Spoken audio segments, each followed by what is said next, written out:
अभी आप लोग बात कर रहे थे मन क्या है। लोगों ने, आप सभी ने अपने अपने विचार व्यक्त किए। ये विचार जो व्यक्त हो रहा था ना, ऐसा नहीं कह रहा हूं कि कोई गलत था या कोई सही था। विचार जो भी आप सभी व्यक्त कर रहे थे कि मन क्या है, वो केवल लॉजिकली बातें थी, बुद्धि के स्तर की बातें थी। बहुत ही अच्छा, इसमें कोई शक नहीं। आप सब बहुत अच्छा कर रहे हैं, बहुत ही अच्छे तरीके से आप लोग प्रगति कर रहे हो, आप लोगों की बातों से लगता है। किंतु एक बात आप लोगों से और चाहता हूं कि आप जो है ना, खुद ही उस ज्ञान के स्रोत हो जाओ, और उस ज्ञान के स्रोत से आपके अंदर जो भी विचार आएंगे वो वास्तविक आएंगे, बौद्धिक स्तर के नहीं होंगे। आप सभी बहुत सही बता रहे थे। अभी मैं बताता हूं कि मन क्या है। जैसे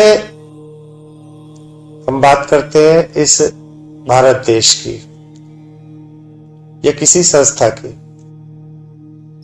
कोई भी संस्था चलती कैसे है? कोई भी संस्था चलती है नियमावली से। और नियमावली कैसे तैयार होता है? पुराने अनुभवों के आधार पर। हमारा देश का संविधान भी बना, तो क्या क्या संभावनाएं हो सकती है, क्या क्या पुराने अनुभव है, उन सब के निचोड़ से नियमों की स्थापना।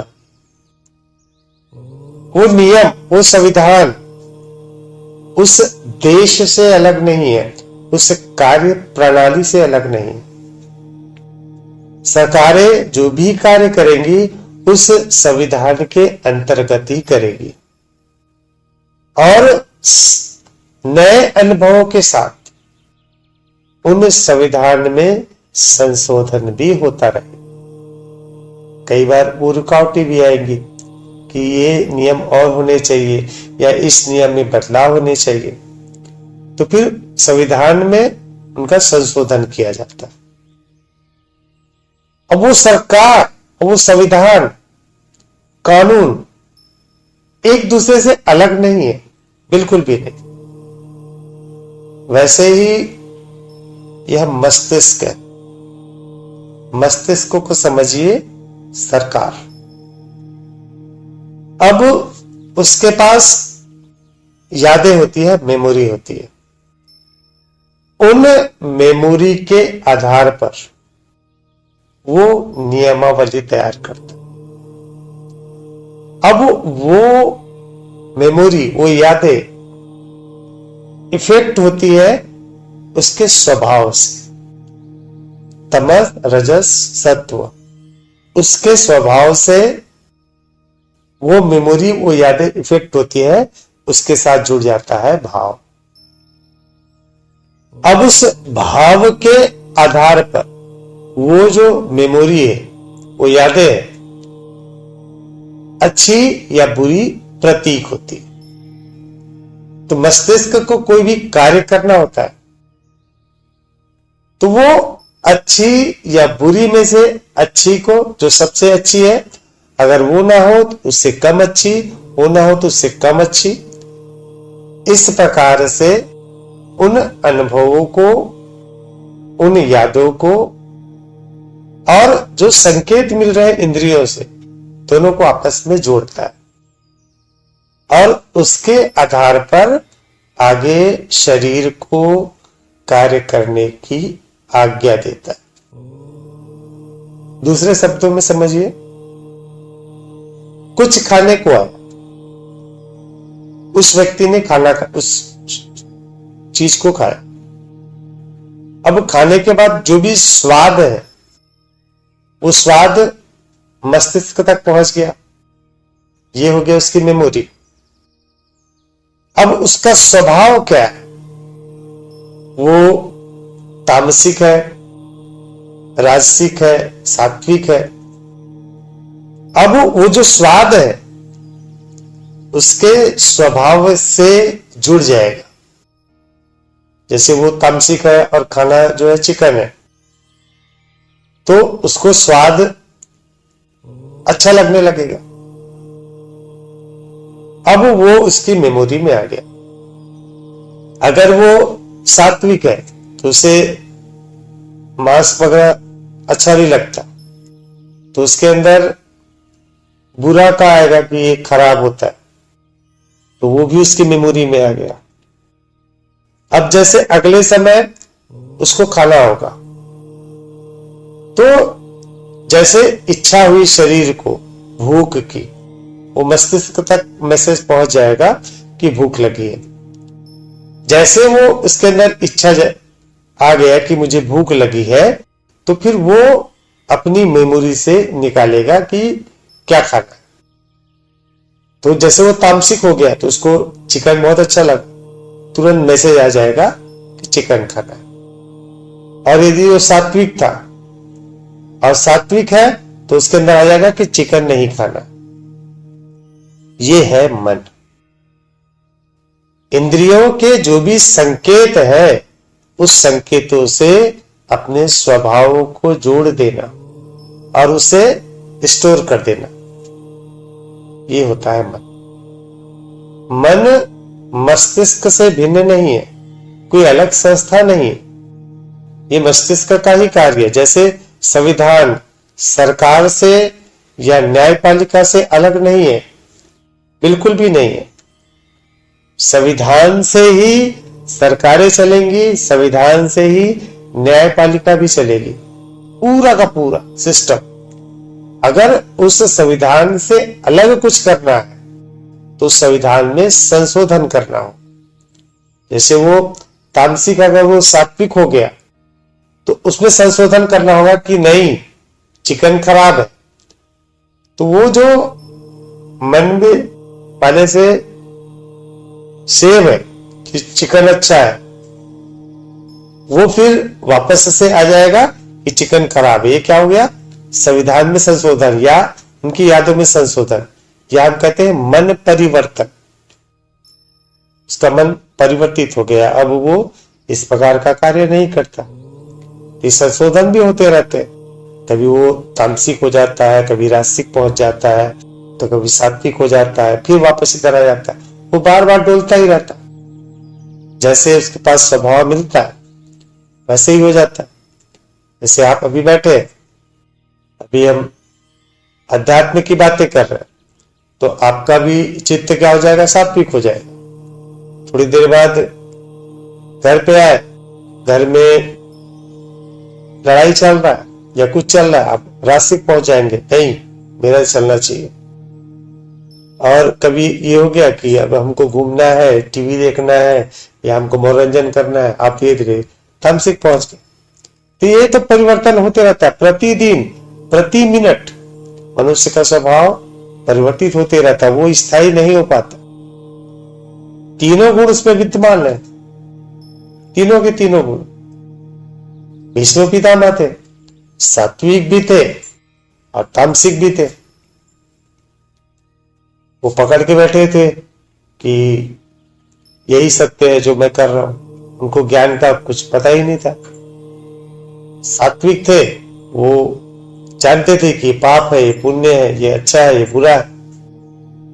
दुर्योधन था, तामसिक भी था, राजसिक भी था और कुछ एक सात्विक भी था। वो अपनी माँ से बहुत प्रेम करता था, माँ का आदर करता था, अपने मामा से प्रेम करता था।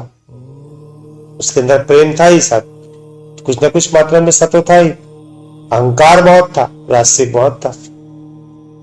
तो ऐसे सब में ये गुण विद्यमान होते, तो कभी वो इधर पलटता है तो कभी इधर पलटता है। तो उसके हिसाब से जो मेमोरी है, यादें है, वो परिवर्तित होते रहती। मन इसीलिए कहा जाता है मन चंचल है, वो भी स्थायी नहीं है, बिल्कुल भी नहीं। मन कुछ अलग से नहीं है कि हमारे इधर मन है, ये इधर मन है, ऐसा कुछ नहीं।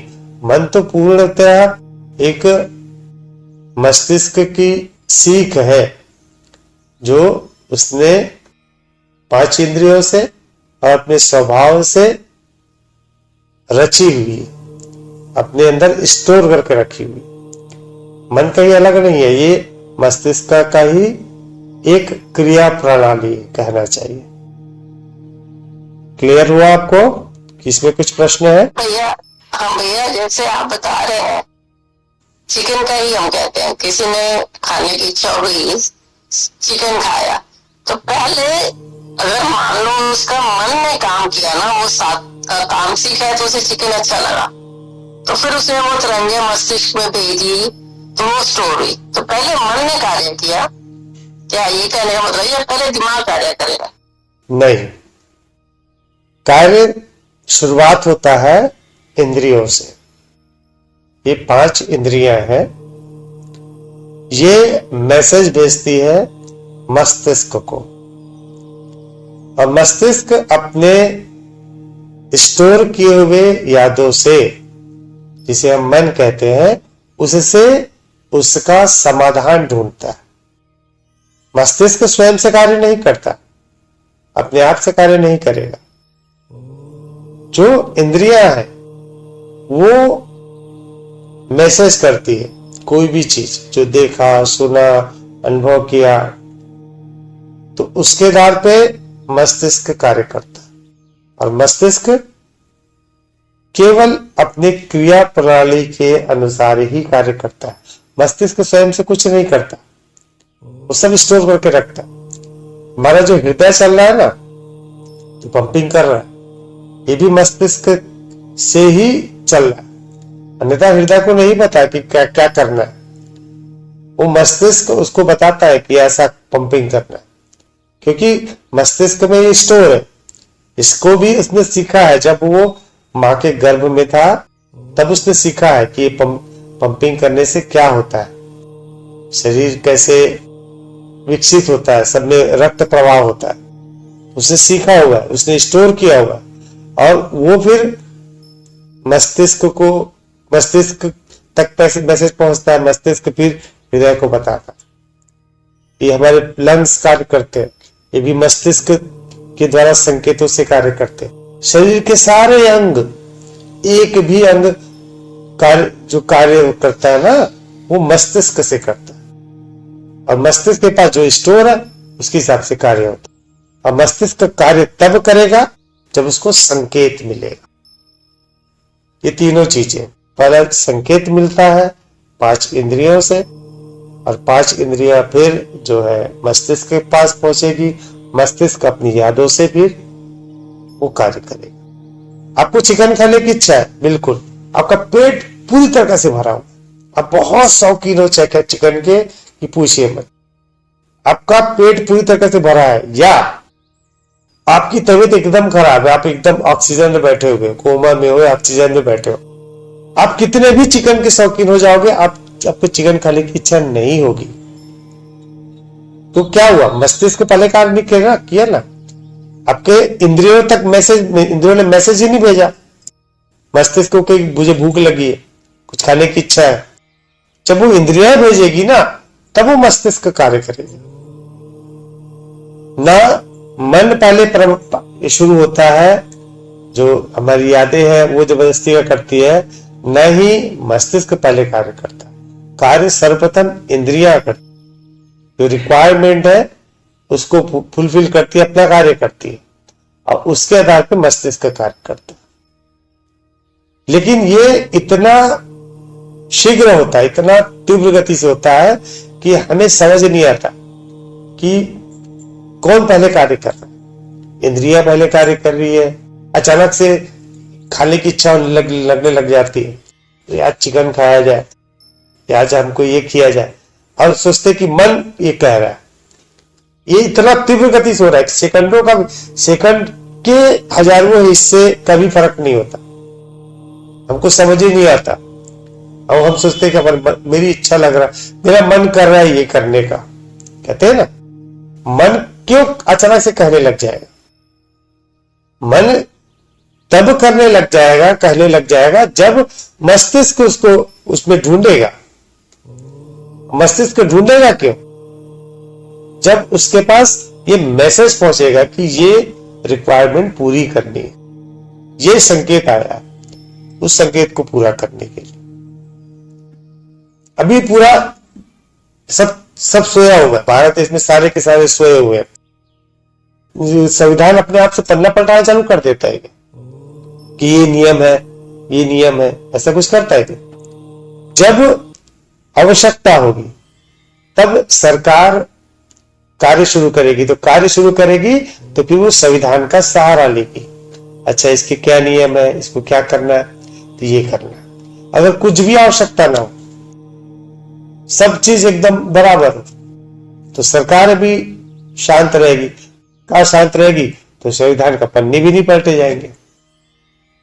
तो ये जो शीघ्रता से ये मस्तिष्क कार्य करता है ना, तो हमें समझ नहीं आता कि क्या होगा क्या नहीं होगा। अब यदि मैं समाप्त हो जाए, वास्तविक मैं हो, केवल वास्तविक मैं, तो फिर क्या होगा? इंद्रियां संकेत करेगी मस्तिष्क को। तो हमारे पास यादें हैं, उसमें ये जो स्वभाव है तमस रजस सत्व, ये इससे अटैच नहीं होगा, ये उससे नहीं जुड़ेगा। फिर मस्तिष्क कार्य करेगा उन केवल यादों के साथ। अच्छा, ये भूख लगी है, ये खाने के ये होता है, इसमें से खाना, उसमें भी इसकी कोई चॉइस नहीं रहेगी। ठीक है, ये भोजन है, इसको खाना। तो ये स्वभाव है, ये समाप्त हो जाता है। स्वभाव किसका है? स्वभाव इस काल्पनिक में, किसी का भी स्वभाव होता है, सबका स्वभाव अलग अलग होता है। एक स्वभाव काल्पनिक में का, एक ही व्यक्ति एक जगह पे है, उसका स्वभाव अलग रहेगा, और दूसरे जगह पे चले जाएगा, उसका स्वभाव अलग रहेगा। या एक ही माँ के दो बच्चे, अगर अलग अलग जगह उनके परवरिश हो, तो दोनों का स्वभाव अलग अलग हो। एक ही माँ के बच्चे, तो ये क्या हुआ? तो स्वभाव जो है वो काल्पनिक मय का, और काल्पनिक मय समाप्त हो गया। तो काल्पनिक मय समाप्त हुआ, तो ये जो स्वभाव है तमस रजस सत्व का बंधन है, ये पूर्णतः समाप्त हो जाएगा। तो मस्तिष्क के पास मैसेज पहुंचा, तो मैसेज के अनुरूप भूख लगी है, अच्छा ये खाना खाना है, इतना उसके पास मैसेज है। अब खाने में क्या खाना है, क्या क्या खाना है, ये उसके स्वभाव में आता है। अब वो खाने में क्या क्या खाना है, वो उसके स्वभाव में है ही नहीं। तो उसके पास जो भोजन योग्य है वो खाना खाएगा। उसके पास जो भी होगा, वैज्ञानिक को ये नहीं देखेगा भैया मुझे चिकन नहीं खाना है या मुझे चिकन खाना है, या मुझे ये करना है या ये नहीं करना है, इसमें कोई भी बात नहीं होगी। उसके पास खाना है, भोजन है, ये खाना अनिवार्य है, खाएगा। बुद्ध ने नॉनवेज को भी मना नहीं किया था कि नॉनवेज ना खाए, लेकिन उन्होंने कहा था कि नॉनवेज खाओ तो किसी प्राणी की हत्या ना हो। अगर कोई अपने आप से किसी की मृत्यु हो गई, किसी प्राणी की, उसको आप खा सकते हो, लेकिन जीव हत्या ना करें। अब लोगों ने इसको पकड़ लिया। अच्छा, ये बात अच्छा है कि अपने आप से मरे, तो क्या करते हैं जो बौद्ध धर्म वाले, वो मुर्गियों को खाना देना बंद कर देंगे, पानी देना बंद कर देंगे, और एक ऐसे कमरे में बंद कर देंगे जहां हवा भी कम आए, और फिर बोलेंगे अपने आप से मर गया। तो लोगों ने उसका भी तरीका ढूंढ लिया, अच्छा इस तरीके से करे करना। चिकन खाना कोई अनिवार्य नहीं है। हम भोजन क्यों करते? हम भोजन करते हैं इस शरीर को चलाने के लिए, जो भी पोषक तत्व चाहिए उस पोषक तत्व के लिए कार्य खाना खाते हैं। लेकिन अब ऐसा नहीं रह गया। लोग खाना खाते हैं जीवा के लिए, स्वाद के लिए। नाना प्रकार के लोग खाते हैं, पिज्जा, बर्गर। अब आपको क्या क्या पोषक तत्व चाहिए आपको पता है? और आप जो खा रहे हो क्या उसमें वो पोषक तत्व तो मिल रहा है? तो YouTube का जमाना है, गूगल का जमाना है, आप सर्च कर सकते कि एक मनुष्य को क्या क्या पोषक तत्व क्या हो सकता है, क्या वो पूरा कर रहा है? पूरा कर रहा है तो कोई दिक्कत नहीं।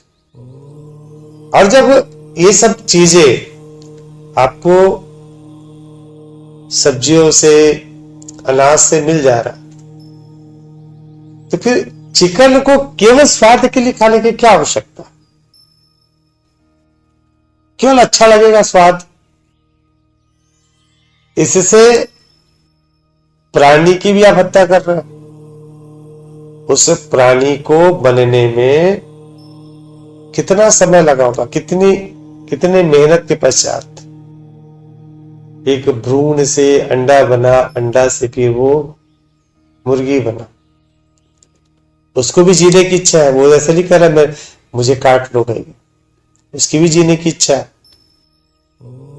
और दूसरा चीज, अब उसको खा रहे, उसको शरीर को पचाने में 2 से 3 दिन लगता है।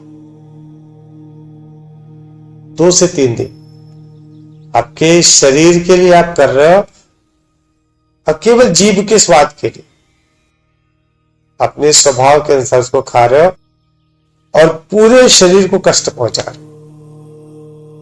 अमाशय लगा रहता है उसको पचाने में, लगातार 2 से 3 दिन लगता है। बाकी जैसे खाना खाएंगे ना तो 2 घंटे 3 घंटे में पच जाएगा, और इसको 2 से 3 दिन लगता है।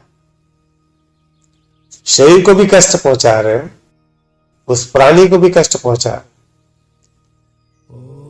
अब यदि दूसरा सोचिए, आप ऐसे वीरान पे हो, जैसे कई बार लोग समुद्र के बीच में फंस जाते हैं, टापुओं में फंस जाते हैं, और आपके पास खाने का कोई भी साधन मौजूद नहीं,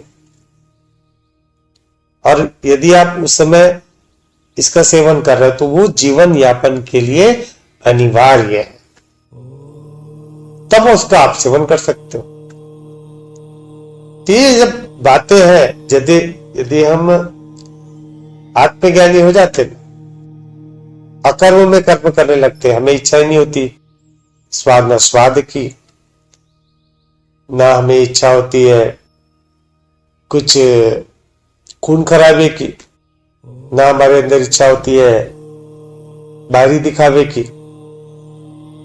तो हम जो कार्य करते ना, अकर्म में करते, जो करने योग्य है, जो आवश्यक, वो कर। मन पर नियंत्रण आप कर ही नहीं सकते, किसी भी हाल में आप मन पर नियंत्रण नहीं कर सकते, क्योंकि अगर हमारे जो यादें हैं, स्मृतियां हैं, वो समाप्त हो जाएगा तो मस्तिष्क कार्य करेगा कैसे? संविधान पे नियंत्रण नहीं होता, नियंत्रण संविधान, सरकार और न्यायपालिका पे संविधान करती है। तो मन जो है, जो स्मृतियां है, जो यादें हैं, उसके आधार पर मस्तिष्क कार्य करता है। केवल और केवल वो जो हमारा स्वभाव है, जो काल्पनिक मैं का स्वभाव है, उसको समाप्त बस करना और कुछ नहीं करना। और ये स्वभाव जुड़ा हुआ है उस काल्पनिक मैं के साथ, उस काल्पनिक मैं को समाप्त करना। अपनी वास्तविकता जाननी है कि वास्तव में कौन है, जो सत्य है, और जैसे वो आ जाएगा तो मन जो है वो शुद्ध हो जाएगा। तो उसके पास केवल जो यादें होंगी वो स्वभाव रहित होंगी, तो मस्तिष्क आसानी से अकर्म में क्रियाएं करेगा सारी की सारी। आपको इच्छा हो रही है मुझे चिकन खाना है, मुझे चिकन खाना है, मैं मन पे नियंत्रण कर रहा हूं या कर रही हूं, आप क्या कर रहे हो? आप दबाव डाल रहे हो मस्तिष्क पर, और जितना दबाव डालेंगे उतना तीव्र गति से इच्छाएं प्रबल हो जाएगी। जितना अधिक दबाव डालो, किसी ने प्रण कर लिया कि आज के बाद से मैं शराब नहीं पीऊंगा, चला जाता है दोस्तों के पास बैठने, दोस्त पी रहे शराब, तो क्या कहेगा, नहीं मैंने छोड़ दिया, और उसकी इच्छा और बढ़ रही है। अब उसके दोस्त यार जो है बोले ठीक है छोड़ दिया भाई, चल छोड़ दिया, कोई दिक्कत नहीं, तो वो हताश हो जाएगा, यार कोई फोर्स तो कर देता, चले यार तू पी ले, आज के बाद पी ले, थोड़ा तो दोस्ती का वास्ता ये वो, और नहीं हुआ, कोई नहीं बोला, तो वहां से वो निकल जाए, ठीक है भाई मैं चलता हूं।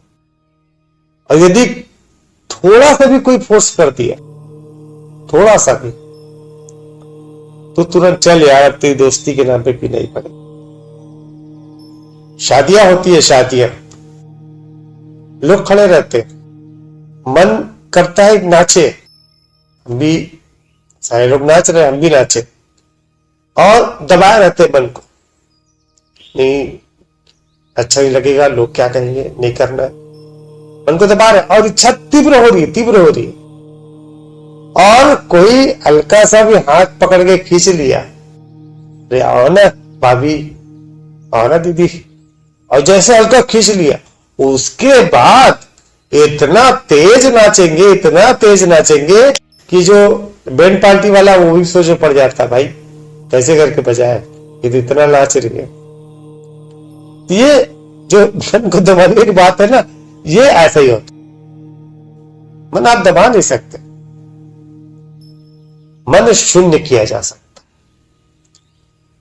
मन शून्य का अर्थ होता है जो केवल स्मृतियां बचे, स्वभाव रहित हो जाए, और स्वभाव रहित तब होगा जब वो काल्पनिक मैं समाप्त हो जाए। आज सोचा था आप लोगों से बात करूं कि भगवान को प्रसन्न कैसे करें, भगवान की आराधना कैसे करें, भगवान की पूजा कैसे करें। यह हम सबके अंदर यह प्रश्न होता है।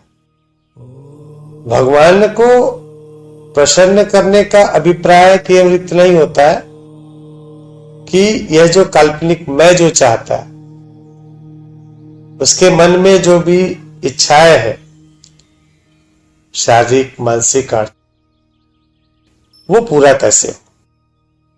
मेन दबी हुई इच्छा, मुख्य जो दबी हुई इच्छा है वो ये होती है। हमने कहानियां भी हजारों सुनी हुई है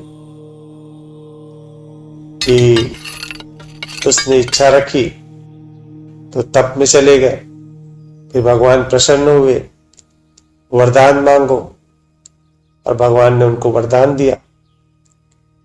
राक्षसों के लिए भी वही रहता है, और जो अच्छे मनुष्य रहते हैं, साधु रहते हैं, उनके लिए भी वही कहानी रहती। और हमारे मन में यह बस चुका है कि वरदान चाहिए, हमारी समस्याओं का समाधान यही होगा। डॉक्टर के पास चले गए, डॉक्टर भी कह देता है मैंने जो कुछ करना है कर दिया, अब केवल भगवान से प्रार्थना करिए। और हम लग जाते हैं कि भगवान को प्रसन्न कैसे करें ताकि वो वरदान मिल जाए, ये जो बीमारी है वो ठीक हो जाए। तो ये प्रश्न हर एक के अंदर रहता है कि भगवान को प्रसन्न कैसे करे, खुश कैसे करे। इस बारे में हम कल बात करेंगे, क्योंकि अभी समय हो चुका है। चलिए, किसी कुछ कहना नहीं है ना?